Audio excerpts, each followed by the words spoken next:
It's like qubits and like build, because you're going to be building today anyway. Hi, this is my engineering classroom. I'm Mrs. Gonzalez, and in engineering we learn to design and build different things. So one of the things we built this year were the band field show props. We built 16 spinning barbershop poles for their show. For that project, students in engineering capstone and robotics engineering collaborated.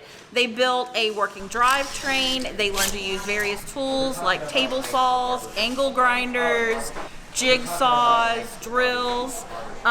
So we learned to build things in engineering. Another project they're working on in robotics engineering right now that you'll see is they've been building clawbots. So we regularly design, build, and use robots and learn to either control them or program them to do different tasks.